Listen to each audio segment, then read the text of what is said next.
Hi students, ये height and distance का part number 10 है।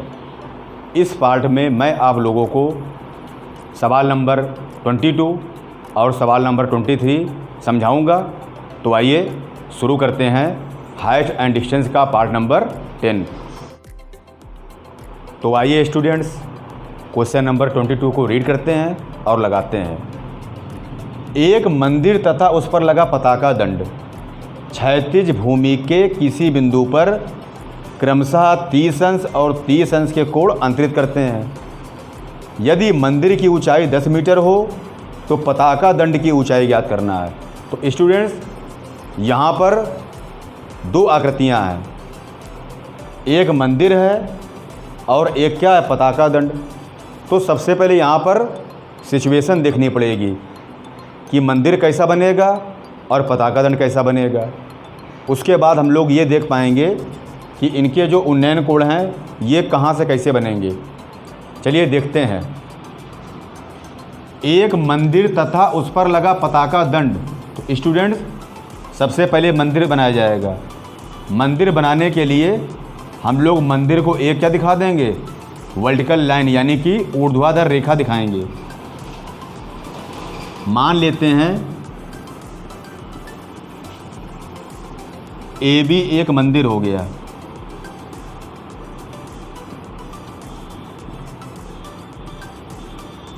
पॉइंट A हो गया मंदिर का शीर्ष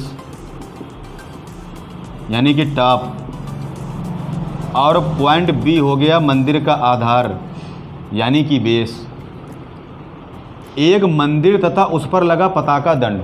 तो स्टूडेंट्स, मंदिर बना दिया गया, उस पर लगा पताका दंड यानी इस मंदिर के टॉप पर एक पताका दंड लगा हुआ है।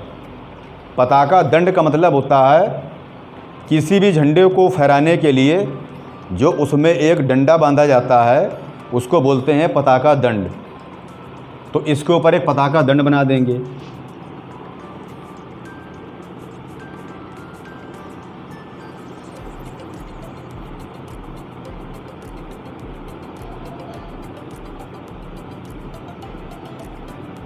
पताका दंड का मतलब हो गया CA एक पताका दंड हो गया और AB क्या हो गया, मंदिर हो गया। तो ये पताका दंड है।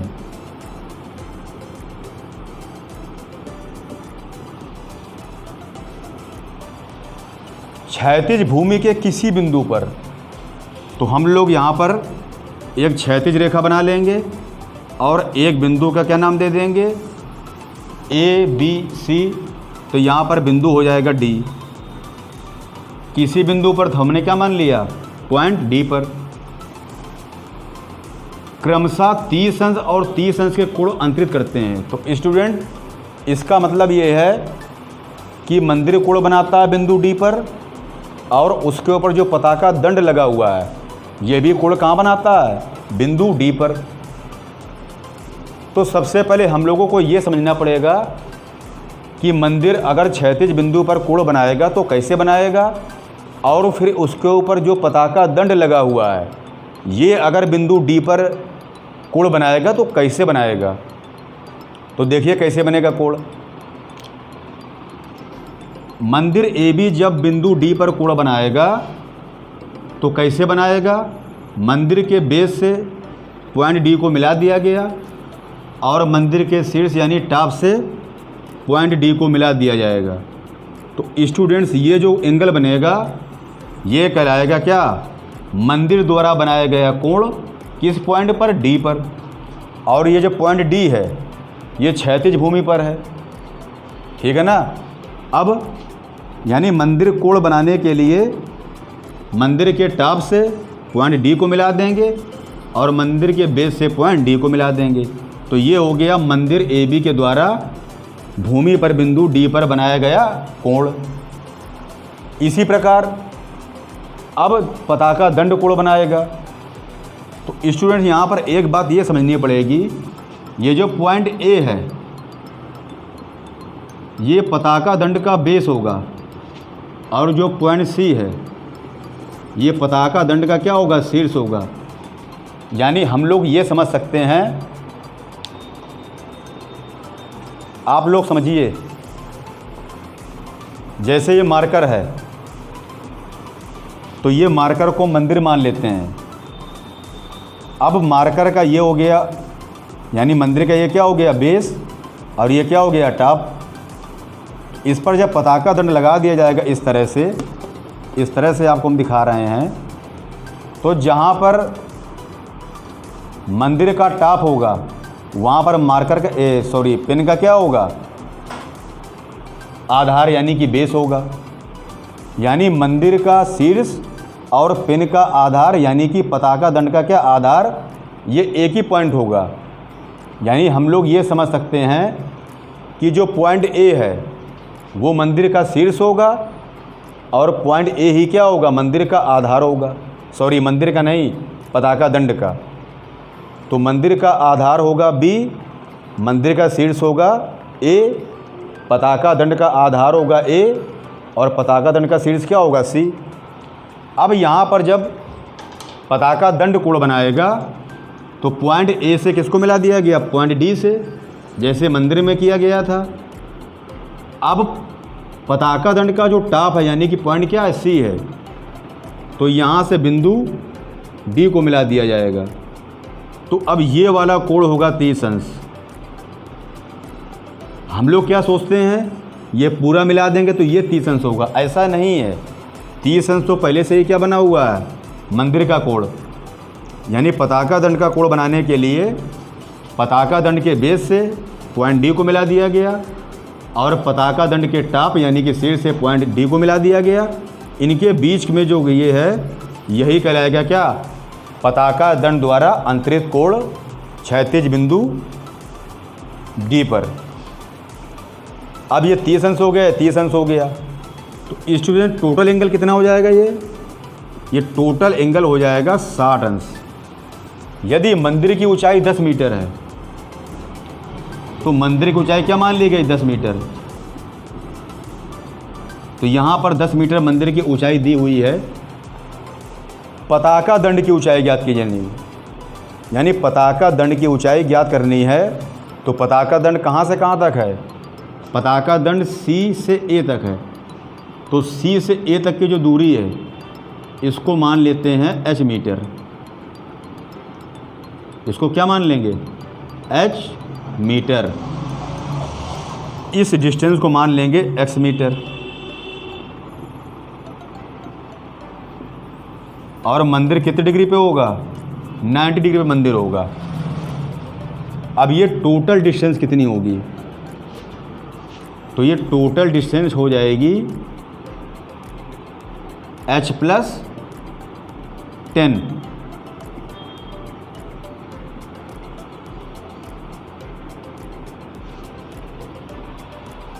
फिर से देखिए, ये जो C से B के बीच की डिस्टेंस है ये टोटल क्या होगी भाई, AB तो मंदिर की हाइट हो गई 10 हो गई, इसके ऊपर पताका दंड की हाइट क्या हो गई, h हो गई। तो जब इनको जोड़ देंगे तो ये टोटल डिस्टेंस कितनी हो जाएगी, h + 10। तो इस प्रकार से ये पूरा फिगर क्या हो गया, कंप्लीट हो गया। अब यहाँ पर वही काम फिर शुरू करना पड़ेगा। तो यहाँ पर जो माना गया वही लिखा जाएगा। माना क्या माना गया है, पताका दंड की ऊंचाई h मानी गई है। तो माना CA एक पताका दंड है।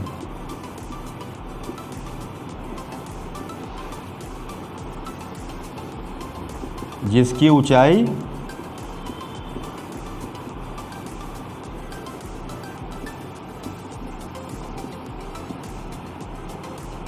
h मीटर तथा BD बराबर x मीटर है।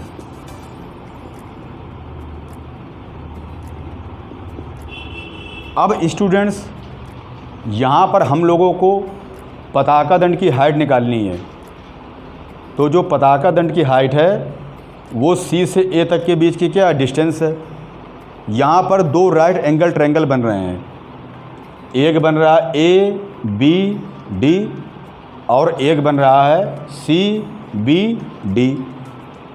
तो सबसे पहले त्रिभुज कौन सा लेंगे, कौन सा ट्रायंगल पहले लेंगे, ए बी डी, और एक्स की वैल्यू फाइंड करेंगे। देखिए समकोण त्रिभुज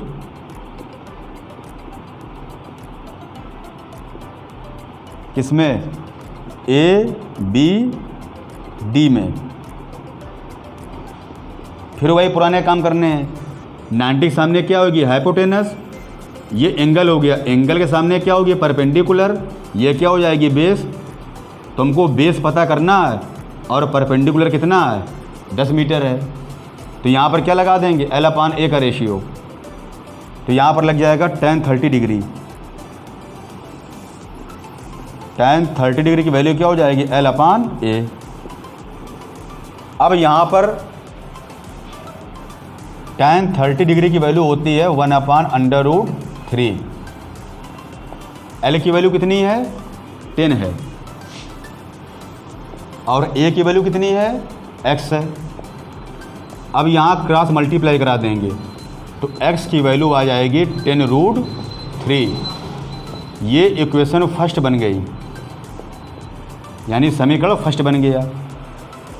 अब right angle triangle C B D में तो 90 के सामने क्या हो जाएगी, हाइपोटेनस, ये टोटल एंगल कितना है, 60 डिग्री।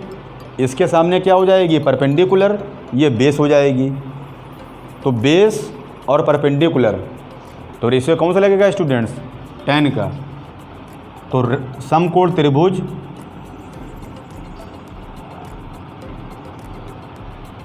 सी बी डी में, सी बी डी में tan 60 डिग्री हो जाएगा, L/A। tan 60 डिग्री की वैल्यू होती है √3। L की वैल्यू कितनी होती है, 10 + h, और A की वैल्यू कितनी है, x। तो यहाँ से वैल्यू निकालेंगे x की, तो ये आ जाएगा 10 + h/√3। ये इक्वेशन सेकेंड हो गया। अब स्टूडेंट्स एक बार फिगर आपको हम फिर से समझा देते हैं, क्योंकि इसको रब करना पड़ेगा और थोड़ा सा ये सॉल्व करना पड़ेगा आगे। एक मंदिर तथा उस पर लगा पताका दंड।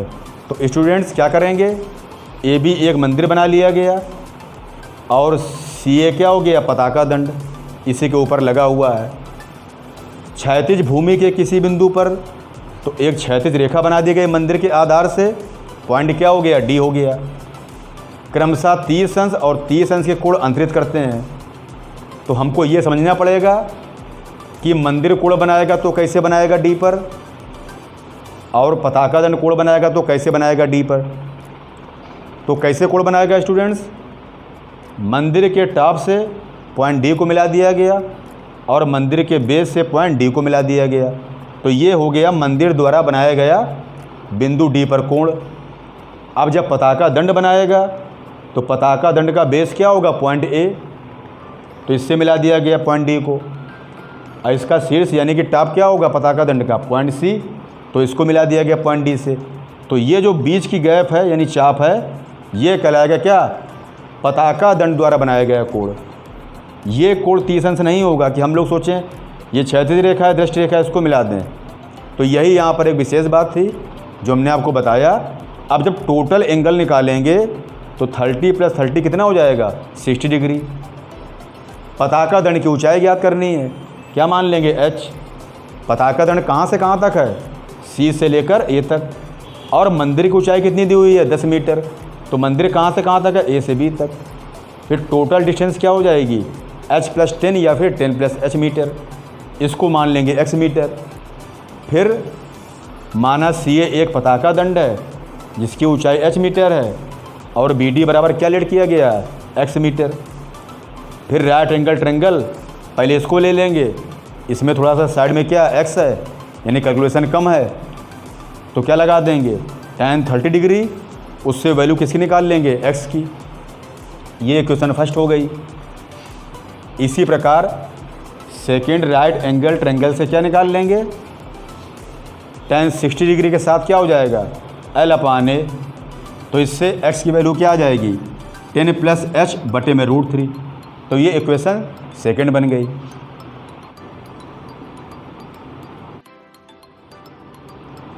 अब स्टूडेंट्स इक्वेशन फर्स्ट से x की वैल्यू सेकेंड में पुट करेंगे।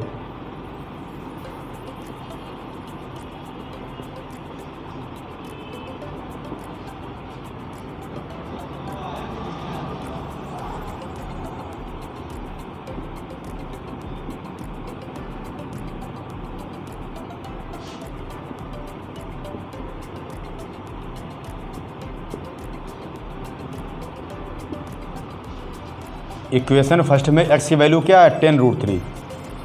तो ये हो जाएगा स्टूडेंट्स 10√3 इक्वल 10 + h/√3। अब यहाँ पर क्रॉस मल्टीप्लाई करा देंगे तो ये हो जाएगा 10√3 × √3 इक्वल में 10 + h। √3 का √3 से मल्टीप्लाई क्या हो जाएगा, 3 हो जाएगा। तो ये हो जाएगा 10 × 3 इक्वल 10 + h। 30 equal 10 + h। तो h की वैल्यू क्या आ जाएगी, 30 में 10 घटा देंगे, h की वैल्यू आ जाएगी 20 मीटर। तो इस प्रकार पताका दंड की ऊंचाई क्या मानी गई थी, h मानी गई थी, और ये क्या निकल के आ गई, 20 मीटर आ गई। तो इस प्रकार से क्वेश्चन नंबर 22 सॉल्व हो गया। हाँ तो स्टूडेंट 23 में क्या है, एक व्यक्ति नदी के किनारे खड़े होकर देखता है कि नदी के दूसरे किनारे पर एक पेड़ के शीर्ष का उन्नयन कोण 60 डिग्री का है। जब वह नदी से किनारे से 20 मीटर पीछे की ओर चलता है तो उन्नयन कोण कितना हो जाता है, 30 डिग्री हो जाता है।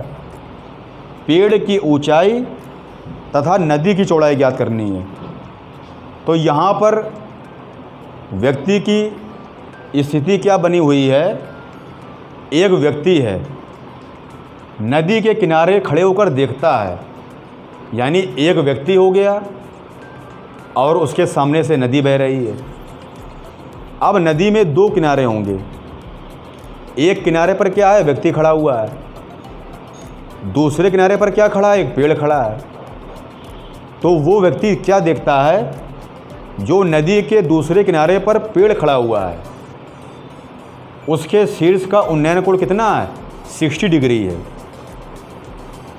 तो स्टूडेंट हम ये कह सकते हैं कि नदी के एक किनारे पर व्यक्ति खड़ा हुआ है और दूसरे किनारे पर एक पेड़ खड़ा है। पेड़ ऊंचा होगा और व्यक्ति क्या होगा, नीचा। यानी व्यक्ति पेड़ के लिए जब शीर्ष का उन्नयन कोण बनाएगा तो कितना बनाएगा, 60 अंश बनाएगा। अब वही व्यक्ति जब थोड़ा किनारे से पीछे जाता है, थोड़ा का यहाँ पर दूरी दी हुई है 20 मीटर पीछे की ओर चलता है, तो उन्नयन कोण कितना हो जाता है, 30 अंश। तो आइए इस चित्र को बोर्ड में बनाते हैं और देखते हैं कि पेड़ की ऊंचाई और नदी की चौड़ाई कैसे ज्ञात होगी। सबसे पहले क्या करेंगे, नदी को एक क्षैतिज रेखा से दिखा देंगे। ये मान लीजिए नदी हो गई, ये भी एक क्या हो गई, नदी हो गई, और इस तरह से पानी भरा हुआ नदी में।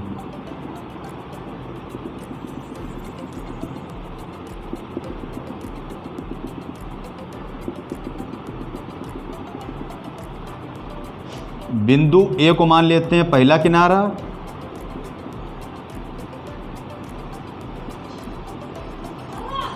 और बिंदु बी को मान लेते हैं दूसरा किनारा।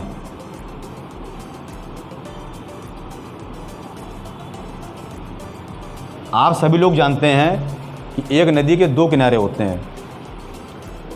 अब पहले किनारे पर क्या है, एक व्यक्ति खड़ा हुआ है दूसरे किनारे पर क्या है, एक पेड़ खड़ा हुआ है।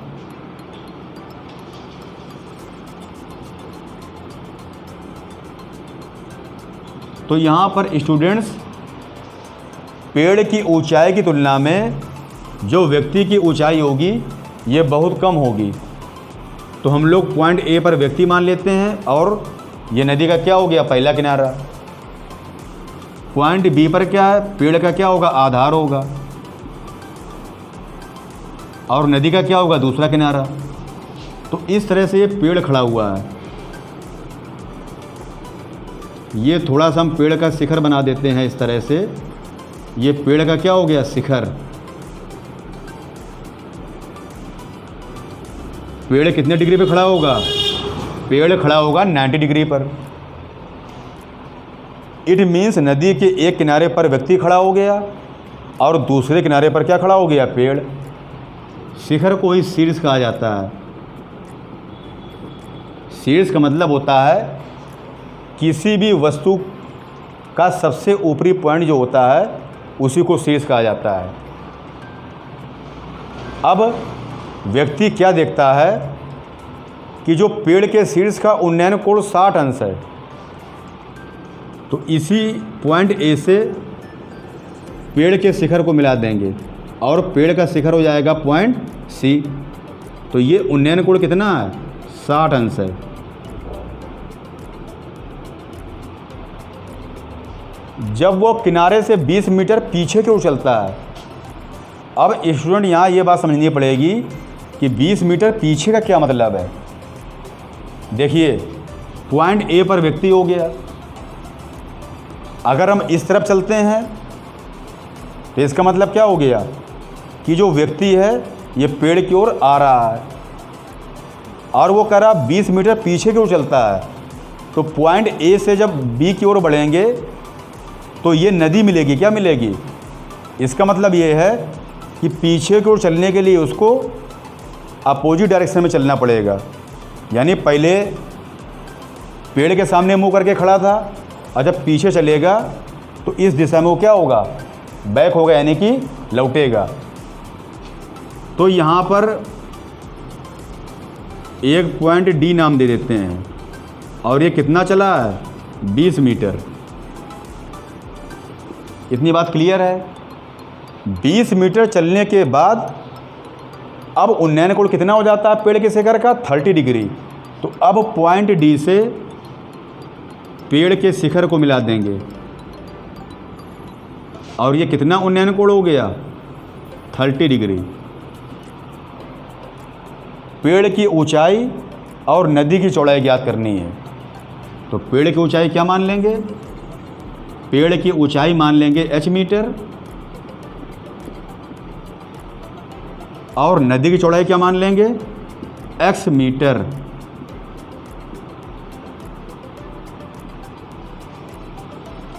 अब ये आप लोगों का पूरा चित्र क्या हो गया, कंप्लीट हो गया। इस चित्र को एक बार हम फिर से समझा देते हैं और फिर देखते हैं कि कैसे सवाल किया जाएगा। एक व्यक्ति नदी के किनारे खड़े होकर देखता है। तो स्टूडेंट्स यहाँ पर क्या, एक व्यक्ति हो गया, एक पर्सन हो गया या फिर एक मनुष्य हो गया। नदी के किनारे पर खड़े होकर देखता है कि नदी के दूसरे किनारे पर एक पेड़।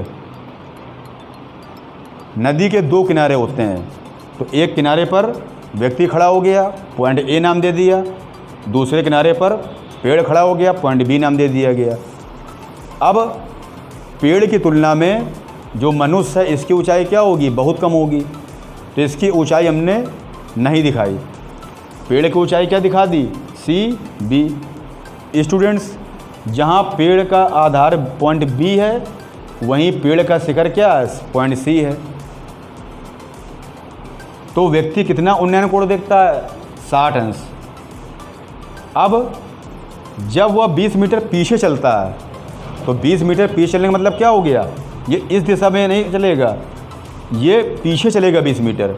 क्योंकि अगर इस दिशा में चलेगा तो उन्नयन कोण क्या होगा, और बढ़ जाएगा। आप समझ सकते हैं कि हम लोग अगर किसी वस्तु के पास में जाते हैं तो उन्नयन कोण क्या होता है, बढ़ता जाता है। जैसे यहाँ पर है 60 डिग्री, अगर थोड़ा आगे बढ़ेंगे तो हो सकता है 70 डिग्री हो जाए, और आगे बढ़ेंगे तो 80 डिग्री हो जाएगा, लेकिन उसको पीछे चलना है 20 मीटर, तो ये कितना हो गया 30 डिग्री। तो 20 मीटर पीछे आ गए, एक पॉइंट हमने डी नाम दे दिया। फिर पेड़ की ऊंचाई तो एच मान लिया, नदी की चौड़ाई कहाँ से कहाँ तक है, ए बी क्या हो गया, नदी की चौड़ाई तो एक्स मान लिया। अब यहाँ पर जो राइट एंगल ट्रायंगल बन रहे हैं वही लिए जाएंगे। तो एक ट्रायंगल बन रहा है कौन सा, सी बी ए, और दूसरा बन रहा है सी बी डी। यहाँ पर क्या लिखा जाएगा, माना सी बी एक पेड़ है, सी बी एक पेड़ है जिसकी ऊंचाई h मीटर,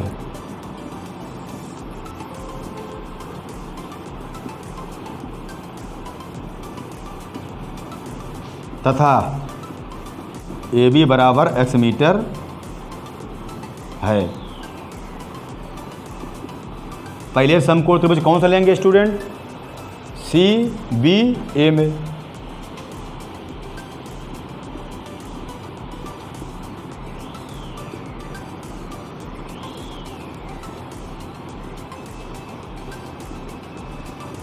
अब देखिए फिगर में 90 के सामने क्या होगी, हाइपोटेनस, एंगल के सामने क्या होगी, परपेंडिकुलर, ये साइड क्या हो जाएगी, बेस। तो बेस और परपेंडिकुलर, यानी परपेंडिकुलर हमको फाइंड करना है, बेस क्या गिवन है यानी पता है। तो यहाँ पर tan का रेशो लगा देंगे,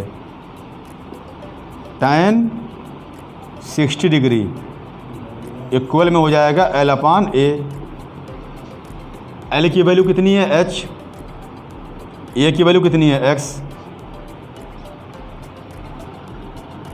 tan 60 डिग्री की वैल्यू होती है √3 h/x। यहाँ से x की वैल्यू फाइंड कर लेंगे, कितनी आ जाएगी, h/√3। ये इक्वेशन फर्स्ट बन गया। इसके बाद right angle triangle C B D में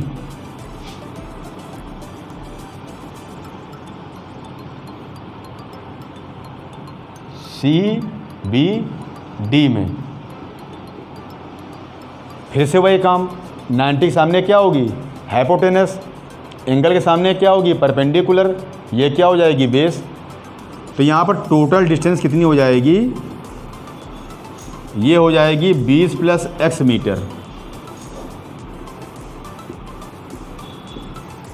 तो यहाँ भी क्या लगा देंगे इस त्रिभुज में, tan का रेशियो, तो ये हो जाएगा tan 30 डिग्री L/A। इसकी वैल्यू होती है 1/√3। L की वैल्यू कितनी है h, और ये कितनी है 20 + x, क्रॉस मल्टीप्लाई करा लेंगे तो 20 + x की वैल्यू आ जाएगी h√3। ये इक्वेशन सेकंड बन गई। अब स्टूडेंट्स इसके आगे आपको सॉल्व करना पड़ेगा। कैसे सॉल्व करेंगे, इक्वेशन फर्स्ट से x की वैल्यू किस में पुट कर देंगे, इक्वेशन सेकंड में। इसके बाद सॉल्व करके h की वैल्यू निकाल लेंगे। h की वैल्यू निकलने के बाद क्या निकल के आ जाएगा, पेड़ की ऊंचाई निकल आएगी। फिर यहाँ पर नदी की चौड़ाई भी ज्ञात करनी है, तो नदी की चौड़ाई निकालने के लिए जो h की वैल्यू निकल के आएगी वो इक्वेशन फर्स्ट में पुट कर देंगे, तो x की वैल्यू निकल के आ जाएगी। और x क्या लेट किया गया था, x माना गया था नदी की चौड़ाई। तो इस प्रकार से जब h की वैल्यू निकालेंगे तो वो हो जाएगी पेड़ की ऊंचाई, और जब x की वैल्यू निकाल लेंगे तो वो क्या हो जाएगी, नदी की चौड़ाई। तो इस प्रकार से क्वेश्चन नंबर 23 आप लोग सॉल्व कर लेंगे। तो स्टूडेंट नेक्स्ट पार्ट में आपको इसके आगे क्वेश्चन बताए जाएंगे। तो हम उम्मीद करते हैं कि आप लोगों को ये दोनों क्वेश्चन समझ में आए होंगे। तो इसी उम्मीद के साथ अब आप लोग अगला पार्ट देखेंगे। तब तक के लिए देखते रहिए।